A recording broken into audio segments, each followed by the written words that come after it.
दोस्तों नमस्कार। आइए आपको बताते हैं हम फेस वैल्यू। ये फेस वैल्यू मीन्स होता क्या है? फेस वैल्यू मीन्स होता है अंकित मान। फेस वैल्यू मीन्स होता है अंकित मान। क्या होता है? अंकित मान। यानी कि हमें किसी संख्या का या किसी डिजिट का फेस वैल्यू निकालने के लिए उसकी अंकित मान बताना होता है, यानी कि उसका अंक बताना होता है। कौन सा अंक है? जैसे मान लीजिए 357 लिखा है, तो ये कौन सा अंक है? इसी को अंकित मान कहा जाता है। जैसे 7 है तो इसका मान अंक कौन सा है? 7 है। 5 है तो इसका अंक क्या है? 5 है। 3 है तो इसका अंक क्या है? 3 है। इसलिए किसी भी डिजिट का, किसी भी नंबर्स का आप अंकित मान निकालते हैं तो उस अंक को बता देते हैं। ऐसे ही आपको होमवर्क के तौर पे हम दे रहे हैं, इसको आप करके लाइएगा। जैसे 375, 292, 8562, ये होमवर्क के तौर पे आप करके लाएंगे। Right the expanded form. Right the expanded form. Expanded means क्या होता है? एक्सपेंडेड मीन्स होता है विस्तार। क्या होता है? विस्तार। विस्तार रूप। यानी कि कोई नंबर दिया है उसका आपको विस्तार करना होता है, यानी कि एक्सपेंडेड करना होता है। जैसे मान लीजिए नंबर दिया गया है 345, तो इसी को हमें एक्सपेंडेड में लिखना है। किसमें लिखना है? विस्तार रूप में लिखना है। तो हम कहेंगे ये 3 को लिखेंगे और ये देखेंगे किस प्लेस पे 1 10 100, यानी कि 100 के स्थान पे 2 0 लगा देंगे प्लस। फिर उसके बाद ये देखेंगे 4 किस प्लेस पे है, किस स्थान पे है, तो 1 10 यानी कि 10 पे है तो 4 40 कर देंगे। फिर उसके बाद 5 + 5, यानी कि ये इसका विस्तार रूप है। क्या है? विस्तार रूप।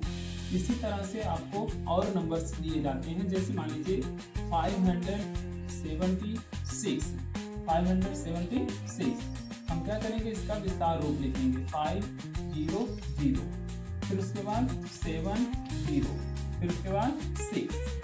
ऐसे और बड़ी बड़ी संख्याएं आप विस्तार रूप लिख सकते हैं। जैसे मान लीजिए आपके दिया गया 6075, यानी कि बीच में आपको क्या मिल गया?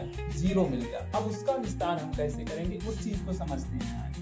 जैसे हम पहले 6 लिखेंगे, बाकी जो डिजिट बचा है उसको हम 0 0 कर देते हैं। क्या कर देते हैं? 0। फिर उसके बाद हमें 0 को लिखेंगे, उसके बाद जो डिजिट बनता है उसको भी हम 0 लिख देते हैं। फिर 7, फिर जो बचा उसको 0, फिर 5। ये हमारा क्या है? एक्सपेंडेड फॉर्म है। क्या है? Expanded form. इसी तरह से हम संख्याओं का विस्तार रूप लिखते हैं। आइए कुछ नंबर्स दे रहे हैं, उस नंबर को आप करके लाएंगे होमवर्क के तौर पर। जैसे 7875, 6954, 654, ये सभी को आप घर से करके लाएंगे।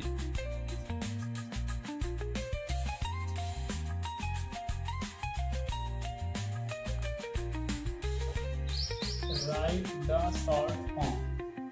शॉर्ट फॉर्म का मतलब होता है लघु रूप।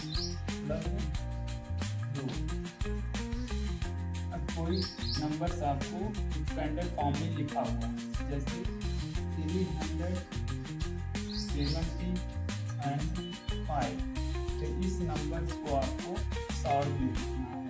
तो शॉर्ट में लिखने के लिए क्या करते हैं? 3, 7 और 5 लिख देते हैं।